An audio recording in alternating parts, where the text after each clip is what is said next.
Olá, amigos e amigas do Pode Saber.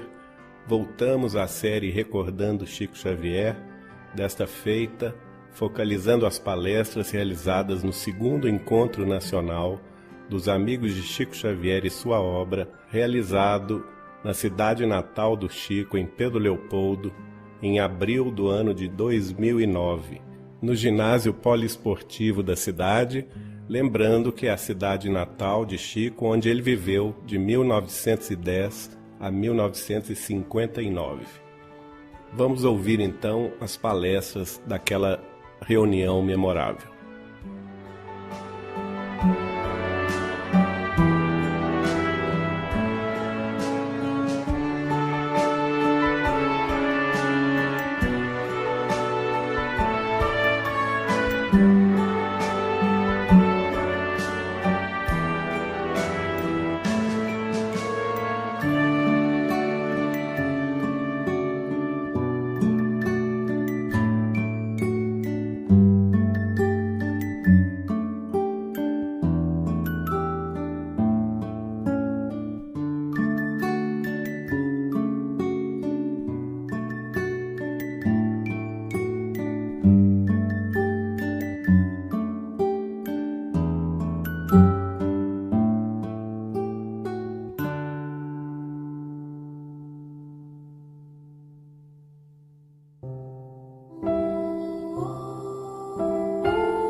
Jesus nos abençoe, nos ilumine e que nos dê sempre esta oportunidade maravilhosa de estar aqui comemorando esta data tão importante para todos nós.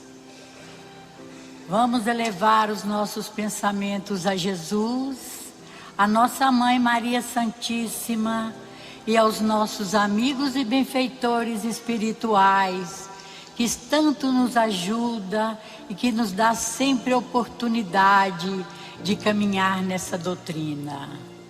Agradecemos, Jesus, por tudo que tem nos dado, nos amparado em todos os dias da nossa existência. E agradeço, Jesus, por estar aqui neste momento, nesta data tão solene, que homenageando o nosso amigo querido Chico Xavier. Que Jesus esteja sempre em nossos corações, nos abençoando, nos fortalecendo e nos dando sempre a oportunidade de trabalho. Nosso Pai que está no céu e em toda parte, santificado seja o teu nome, em louvor de todas as criaturas. Venha a nós o teu reino de amor e sabedoria. Seja feita a sua vontade acima dos nossos desejos, tanto na terra quanto nos círculos espirituais. O pão nosso do corpo e da mente, dá-nos hoje, Senhor. Perdoa nossas dívidas, assim como nós perdoamos os nossos devedores, e não nos deixeis cair em tentação. Livra-nos, Senhor, de todo mal, que ainda reside em nós mesmos, porque só em Ti, Pai, brilha a luz eterna do reino e do poder, da glória e da paz, da justiça e do amor, para sempre que assim seja. Queridos amigos e companheiros do Ideal Espírita, Jesus nos abençoe e nos fortaleça a todos. As alianças municipais espíritas de Pedro Leopoldo e Uberaba se uniram mais uma vez na promoção desta grande confraternização, o segundo encontro nacional dos amigos de Chico Xavier e sua obra. Outras instituições de Pedro Leopoldo, Uberaba, São Bernardo do Campo, Goiânia, Belo Horizonte, Brasília, São Paulo, Votuporanga, além de muitas outras cidades do país e de anônimos companheiros do Brasil e do exterior, estão sintonizados com este encontro. Todos desejando que esta confraternização transcorra em clima de paz, alegria e aprendizado. Em nome das alianças municipais espíritas de Pedro Leopoldo e Uberaba, gostaríamos mais uma vez de destacar que o objetivo deste encontro não é mitificar a figura humana de Francisco Cândido Xavier, o nosso Chico Xavier, mas divulgar seus exemplos de renúncia e amor inspirados em nosso Senhor Jesus Cristo. Nosso objetivo é incentivar a leitura e o estudo das obras psicografadas por seu intermédio, por entendermos que elas representam o desdobramento das obras da codificação espírita, o Consolador prometido por Jesus. Com Jesus e Kardec, inspirados nas obras e exemplos deixados por Chico Xavier, esperamos dar a nossa parcela de colaboração no fortalecimento do nosso movimento, em bases de amor, solidariedade e respeito pelas diferenças. Agradecemos a presença de tantos amigos e companheiros de ideal. Gostaríamos de registrar a presença da Federação Espírita Brasileira, aqui representada pelo seu presidente, Nestor Mazotti, e da União Espírita Mineira, aqui também representada pelo seu presidente, Marival Veloso de Matos. Aproveitamos ainda a oportunidade para agradecer ao prefeito municipal, Dr. Marcelo Jerônimo Gonçalves, aqui representado pelo seu irmão, o Dr. Francisco Gonçalves, pelo empenho na disponibilização do CEPEL, Centro Poliesportivo de Pedro Leopoldo, assim como toda a sua equipe de funcionários, em especial ao secretário de Obras, senhor Ademir Gonçalves, e ao secretário de Fazenda e Administração, senhor Antônio Urbano Machado. Agradecemos também a senhorita Etel Cristina Pires, aqui representando todos os patrocinadores deste evento, que não mediu esforços para dar infraestrutura necessária para brilhantar ainda mais esta grande festa. E finalmente, gostaríamos de agradecer a todos aqueles que procuraram colaborar, direta ou indiretamente, para a realização deste encontro. Neste momento, eu convido o senhor Eugênio Eustáquio dos Santos, representante da AME de Pedro Leopoldo, para dar prosseguimento nesta festa, onde 3 ingredientes estão presentes: o agradecimento, a saudade, naturalmente, e o aprendizado pelas lições deixadas pelo nosso Chico Xavier. Muita paz e muita alegria para todos.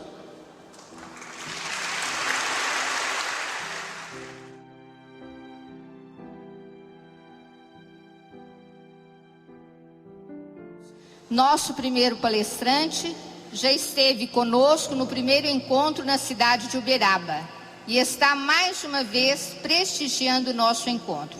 Gostaríamos de chamar o Nestor João Mazotti, presidente da Federação Espírita Brasileira e do Conselho Espírita Internacional.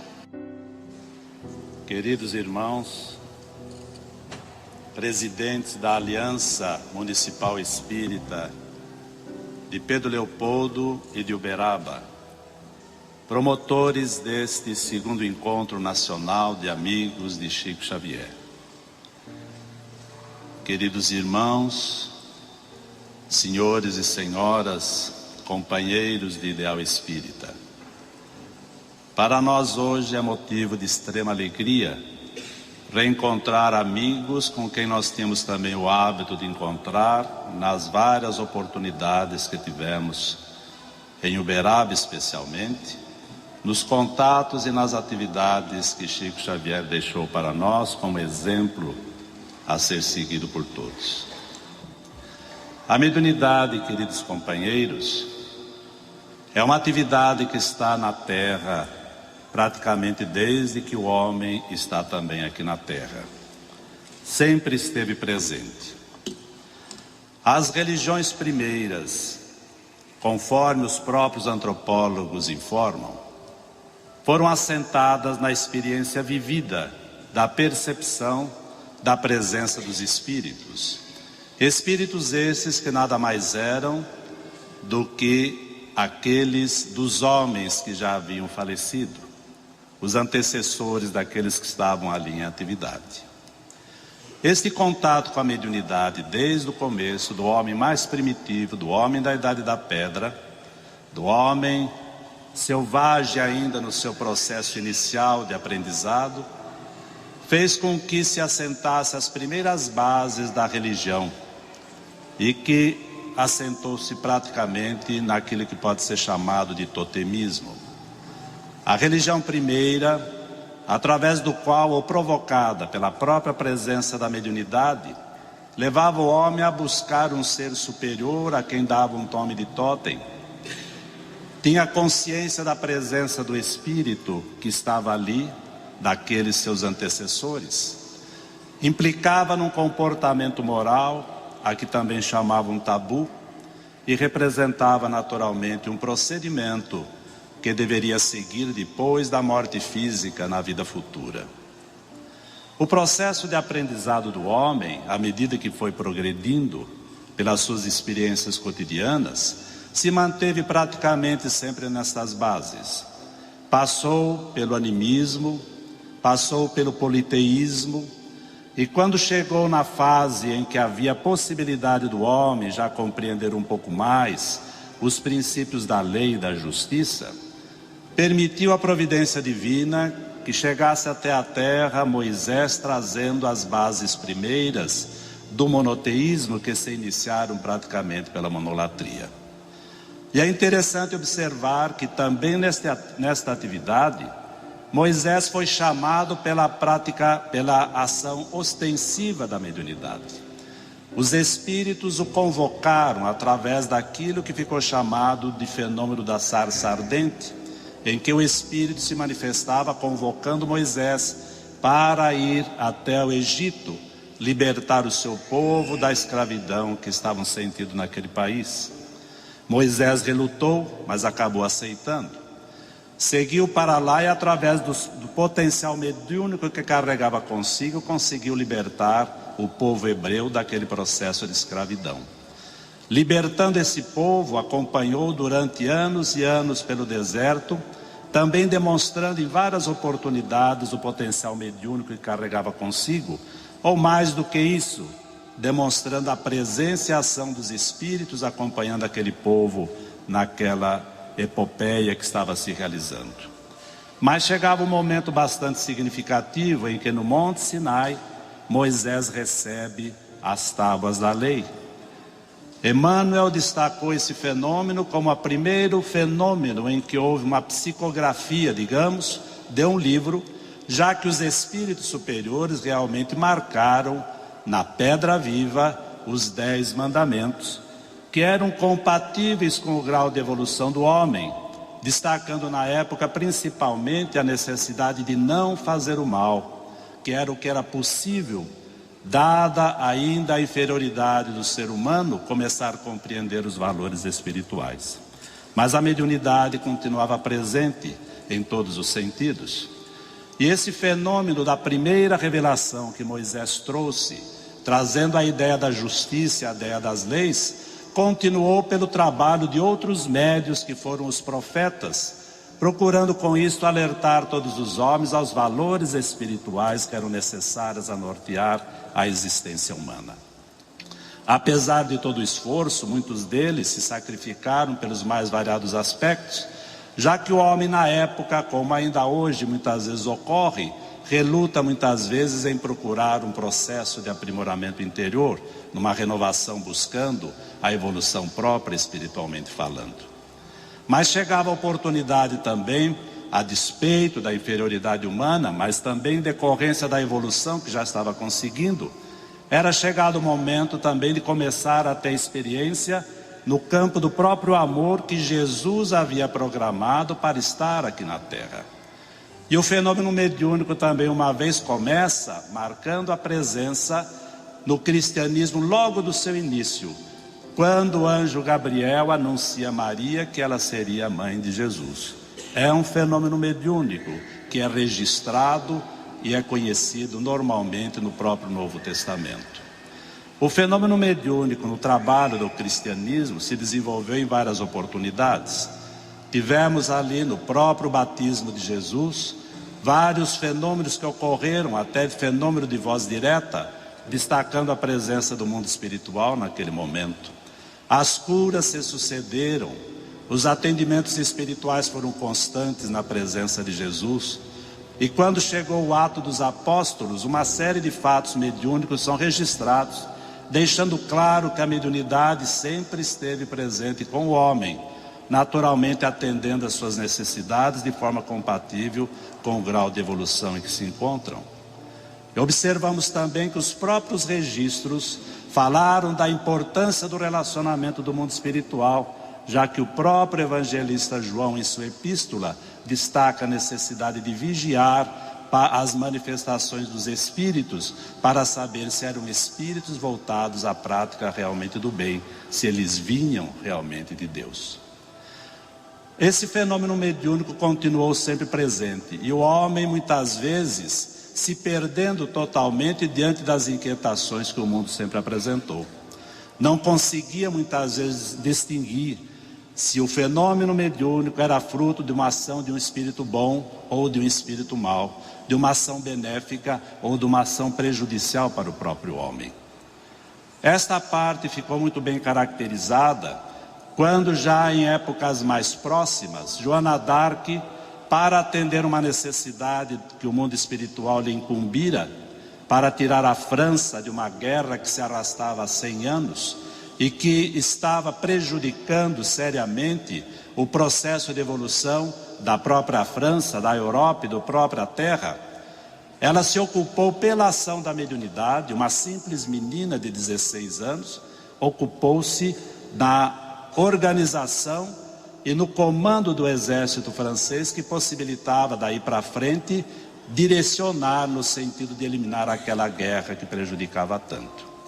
Joana d'Arc foi extremamente fiel à ação dos espíritos, vigorosamente impunha as realizações com base na orientação que recebia.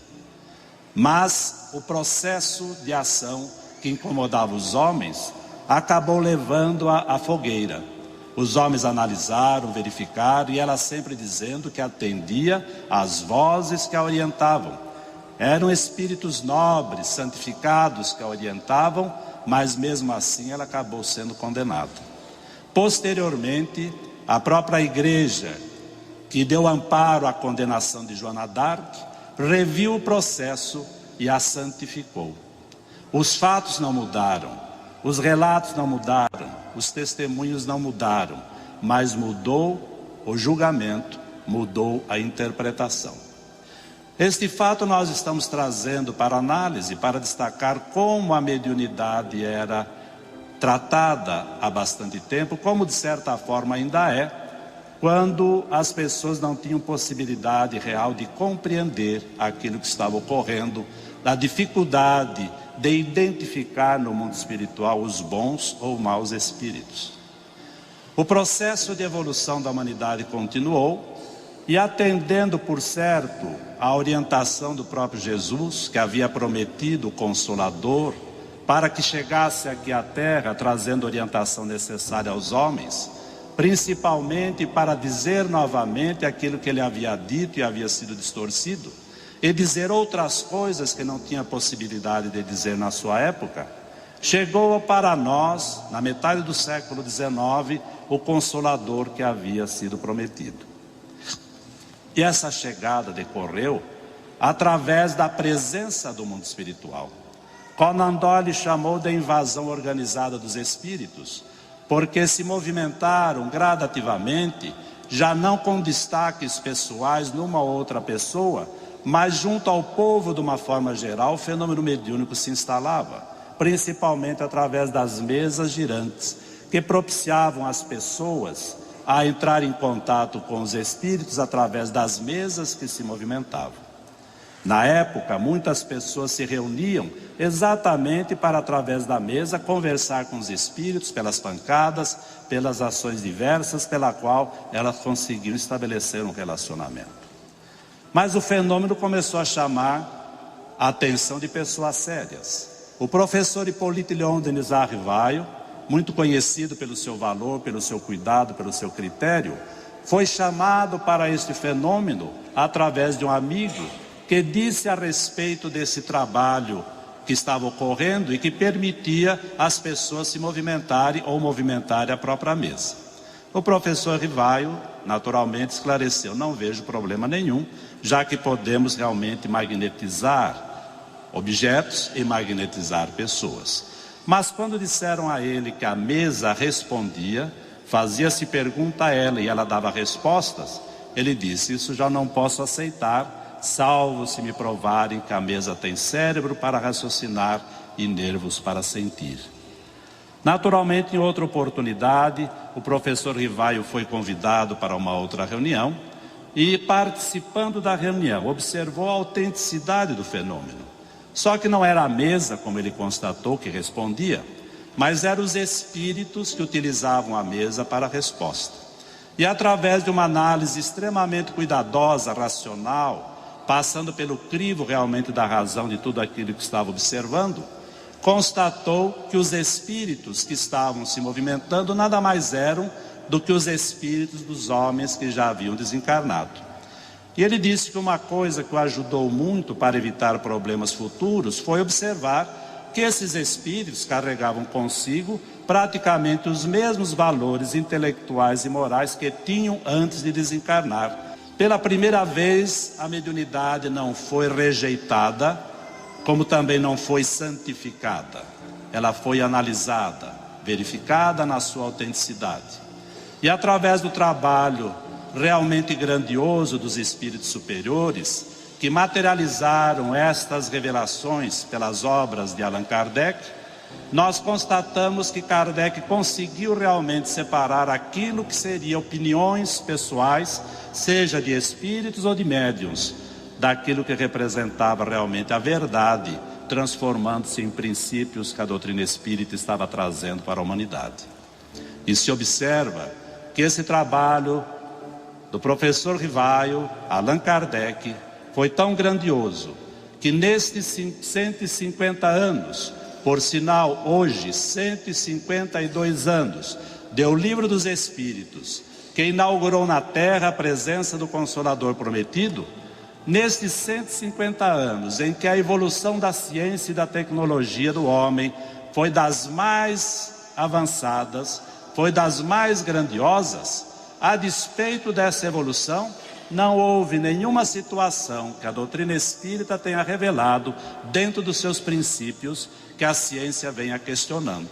Ao contrário, o que nós temos observado é a constatação pela própria ciência dos fatos, das revelações, das informações que a doutrina espírita trouxe para todos nós. A reencarnação, que hoje é pesquisada cientificamente e é utilizada também em atividades de terapia.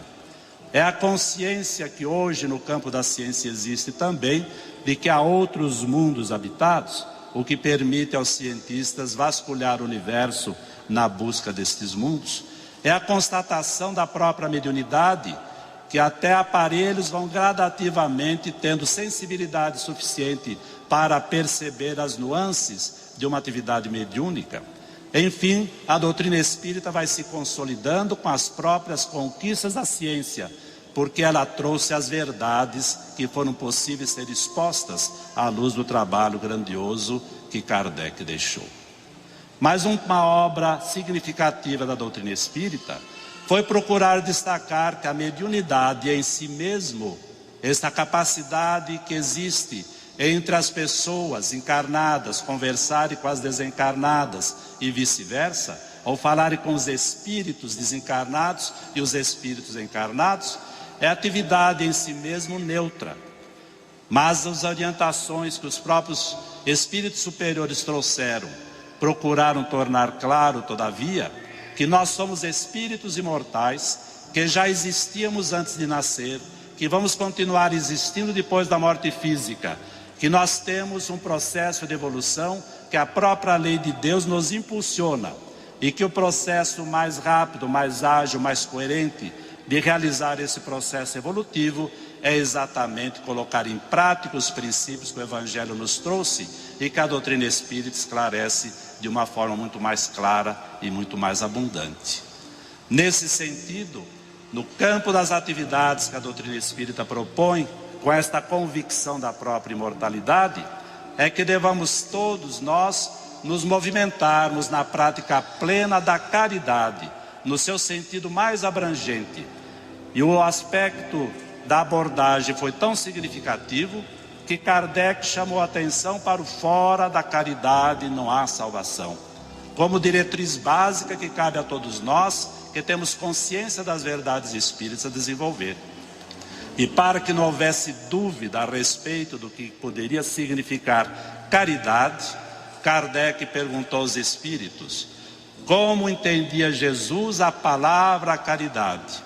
E os orientadores espirituais responderam: benevolência para com todos, indulgência para as imperfeições dos outros e perdão das ofensas. Caridade, portanto, é a prática do bem no seu sentido mais abrangente. É a prática no sentido de colocar o amor a Deus, amor ao próximo e a nós mesmos em ação. Mas será sempre, como destaca a doutrina espírita, uma virtude praticada, uma virtude realizada no nosso dia a dia, para que se transforme realmente em algo benéfico, não apenas para nós, mas também para aqueles com quem nós estamos convivendo. A obra da codificação se instalou ainda na metade do século XIX, quando Kardec retornou ao mundo espiritual em 1869. O trabalho deixado para iniciar as atividades espíritas foi bastante grande, e muitos trabalhadores se empenharam não apenas para divulgar esses princípios, mas para também começar a exercer a prática dos seus próprios valores. Muitos se empenharam, realizaram e contribuíram. Mas nós temos diante de nós uma experiência realmente retumbante, que marcou profundamente o trabalho da difusão da doutrina espírita e também, mais ainda, o trabalho da renovação da própria sociedade. Sem dúvida foi o trabalho de Francisco Cândido Xavier. A obra da codificação encontrou nesse medianeiro, nesse médium que trabalhou a mediunidade no seu sentido mais abrangente e sempre colocou na prática mediúnica a prática da caridade no seu sentido mais profundo, sempre voltada a beneficiar o próprio semelhante. Francisco Cândido Xavier colocou nesta ação uma base fundamental que deixa para nós um exemplo realmente muito marcante. Nós observamos através da sua ação, seja na atividade mediúnica propriamente dita, seja no trabalho de atendimento e assistência a todos aqueles que o buscavam em busca de orientação, esse esclarecimento fundamental que propicia a todos nós uma compreensão mais ampla da própria doutrina espírita, uma orientação segura também para colocá-la em prática. A obra de André Luiz, especialmente, ao relatar para nós como os espíritos se movimentam e como é que eles olham as atividades da mediunidade, as atividades humanas, criou condições para que compreendesse muito melhor a própria obra da codificação. E mais do que isso, procurou mostrar que qualquer gesto, qualquer atitude marcada pelo selo da doutrina espírita deve estar sempre marcada pelo selo da caridade, buscando o atendimento, a solução e o benefício de todos. Fomos aprender, inclusive no exterior, que o trabalho de Chico Xavier foi muito mais abrangente do que nós, às vezes aqui no Brasil, pudéssemos compreender. Há algum tempo atrás, algum companheiro de um determinado país de fala francesa dizia: realmente Kardec é fundamental, mas sem o conhecimento das obras do Chico, especialmente de André Luiz, é muito difícil colocar a doutrina espírita em prática.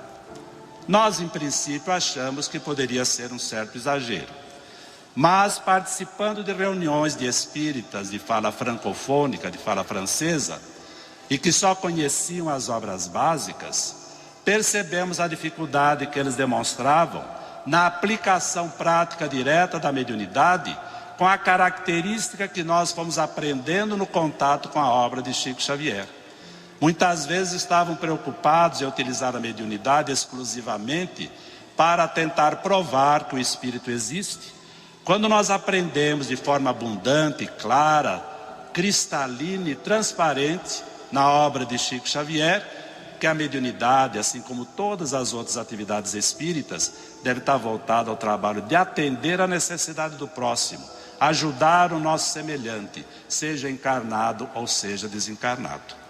Esse procedimento vem facilitando o processo de compreensão e ajudando outras partes a desenvolver um trabalho maior. A Federação Espírita Brasileira, assim como o Conselho Espírita Internacional, que a Federação integra, estão muito empenhados em fazer um amplo trabalho de difusão da doutrina espírita para o exterior, para outros países, já que a diferença existente entre o movimento espírita brasileiro e de outros países é realmente muito grande. Nós temos aqui milhões de seguidores ou simpatizantes da doutrina espírita, temos mais de 12 mil núcleos espíritas em plena atividade no Brasil, procurando sempre assentar a sua tarefa dentro dos princípios básicos que a doutrina nos oferece. Outros países, muitas vezes até destacados, têm grupos em número bem reduzido, algumas poucas centenas, alguns, 1 ou 2, e a maioria alcançando faixas de 60, 70 núcleos espíritas, e lugares, muitos por sinal, muitos países em que a doutrina espírita praticamente não chegou. Nós observamos assim o trabalho grandioso do mundo espiritual, que procurou concentrar aqui na terra do Cruzeiro os valores básicos da compreensão do cristianismo na sua essência primitiva e também a compreensão básica dos valores da doutrina, que dão condições para que nós possamos realmente desenvolver um trabalho em benefício do nosso próximo em condições bem mais abrangentes.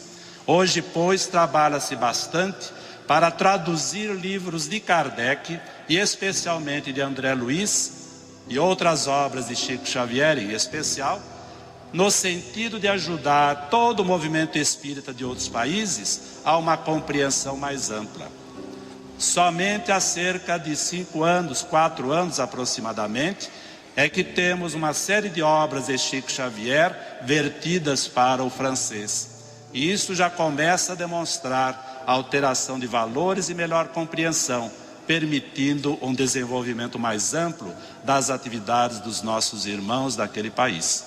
Esta tarefa sentimos que é extremamente importante e hoje empenha-se realmente de forma bastante grande para possibilitar que não apenas o Brasil, mas o mundo conheça as obras básicas de Kardec e entre em contato também com as obras de Francisco Cândido Xavier, que possibilitam a todos nós e a todos de lá também a possibilidade de conhecer melhor a doutrina espírita e colocá-la em prática no seu sentido mais profundo. Este é o empenho, queridos companheiros, que hoje se desenvolve no movimento espírita brasileiro, com a Federação Espírita Brasileira e outras federações que integram o Conselho Federativo Nacional, assim como outros irmãos de outras terras, que contam com a colaboração também de brasileiros no seu esforço de ampla divulgação.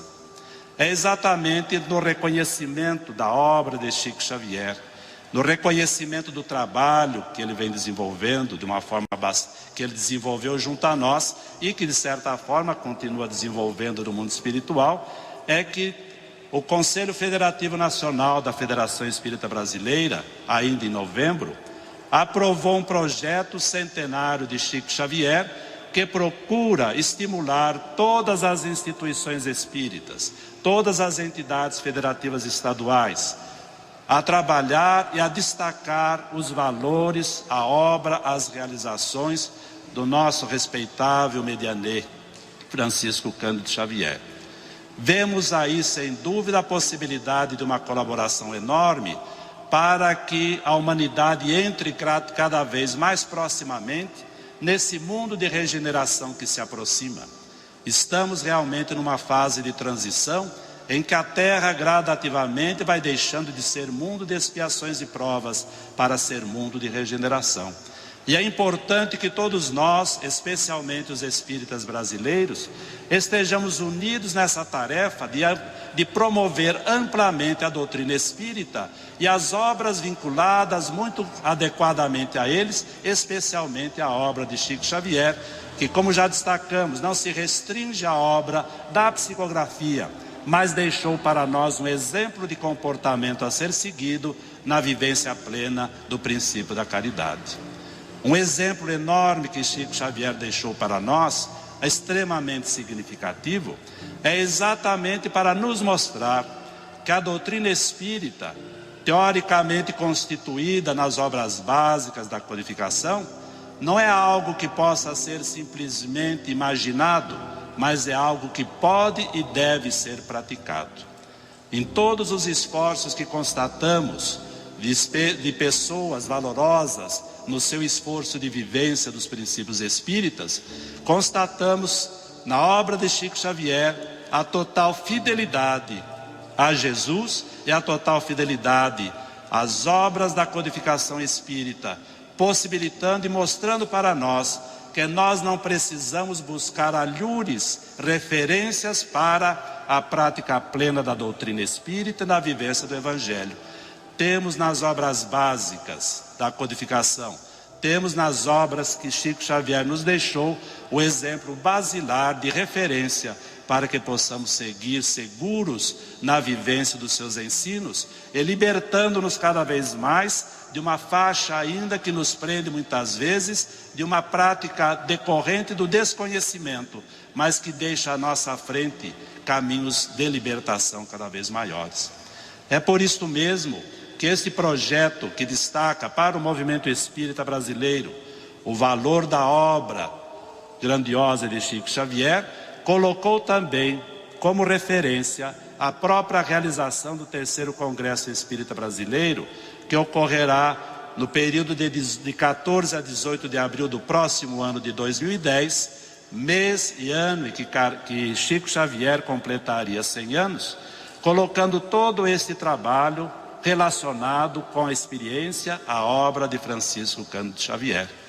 E é nesse sentido que todos nós nos movimentamos no campo do movimento espírita brasileiro, no sentido de procurarmos realmente estar unidos, valorizando, destacando, promovendo o trabalho extraordinário de Chico Xavier, destacando a doutrina espírita, homenageando, como ele sempre diz que fez, a obra de Kardec e homenageando a Jesus como referência, porque aí se encontra seguramente o caminho melhor que nos cabe seguir na nossa própria jornada. É em decorrência disto, queridos companheiros, que ao participar aqui desse 2º encontro nacional de amigos de Chico Xavier, nós estamos aqui abrindo o nosso coração fraternalmente a todos os nossos companheiros, para que possamos realmente todos nós, independentemente do local, da faixa em que nos encontramos, do estado em que nós estejamos, da sociedade de que participamos, possamos formar aquilo que Bezerra de Menezes sempre chamou de um grande feixe de varas, preservando os valores individuais próprios que cada um temos, preservando os valores próprios de cada instituição espírita, preservando naturalmente os valores culturais próprios espíritas de cada entidade federativa, mas unidos naquilo que se mostra como valor fundamental e maior, unindo-nos no esforço de promover o estudo, a divulgação, a prática da doutrina espírita, para que possamos realmente contribuir eficazmente para a obra de regeneração da humanidade, que é o objetivo dos espíritos que trouxeram a obra da codificação dos ensinos da doutrina espírita. Temos no nosso mundo hoje uma fase de transição extremamente complexa. No hemisfério norte, segundo constam as estatísticas, mais de 10% dos óbitos são registrados como suicídio, sem contar aqueles suicídios que decorrem de uma ação camuflada.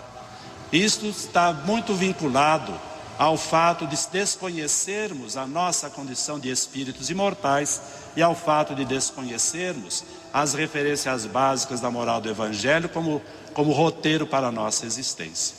É em razão disso também que o Congresso Espírita Mundial, que ocorrerá em outubro de 2010 também, o 6º, promovido pelo Conselho Espírita Internacional, tem como lema: somos espíritos imortais, em processo constante de evolução, alertando-nos e chamando a atenção para esta realidade. Esse congresso, que será realizado na Europa, na Espanha, em outubro do ano que vem, visa com isto chamar a atenção de todos para a nossa realidade espiritual, de seres imortais, e a nossa realidade de seres que têm como roteiro de vida os ensinos que Jesus nos deixou. É por isto mesmo, queridos companheiros, que estamos aqui, unindo-nos com todos nesse esforço para que a nossa ação, do movimento espírita brasileiro, das instituições espíritas do Brasil, em todas as entidades federativas ou quaisquer outras instituições, possamos estar unidos nesse propósito, destacando a obra de referência extraordinária que é a obra de Chico Xavier. Se nós temos Deus como inteligência suprema, causa primeira de todas as coisas, se temos Jesus como guia e modelo, como destacam os Espíritos na própria obra da codificação, se temos na obra de Kardec a base fundamental, temos na obra de Francisco Cândido Xavier o exemplo a ser seguido por todos nós, exemplo de realização, de prática eficiente da caridade, que envolve, como se destacou, a benevolência, a indulgência e o perdão.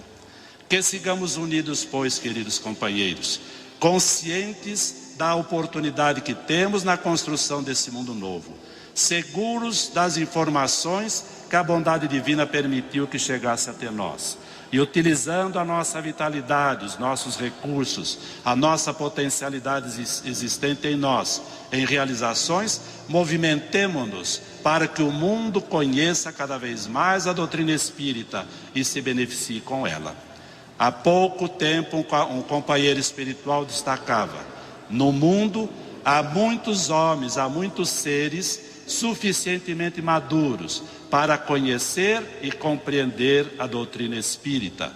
Ocorre que a doutrina espírita não está conseguindo chegar até eles.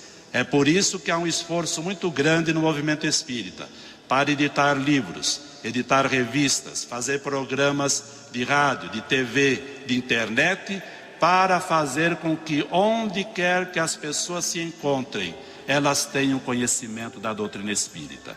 Não nos move o propósito de converter ou convencer a quem quer que seja. Move-nos sim o propósito de possibilitar, de permitir que outros conheçam as belezas da doutrina espírita e que conheçam também as maravilhas e os benefícios do exemplo que Francisco Cândido Xavier nos deixou e que continua a ser de referência para todos nós.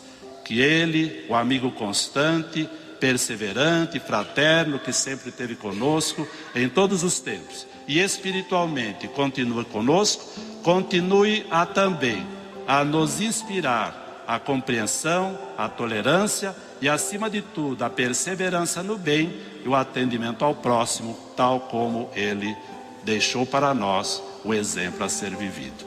Muito obrigado, queridos companheiros. Que a paz de Jesus nos fortaleça sempre e nos predisponha às nobres tarefas que a doutrina espírita nos proporciona. Muita paz.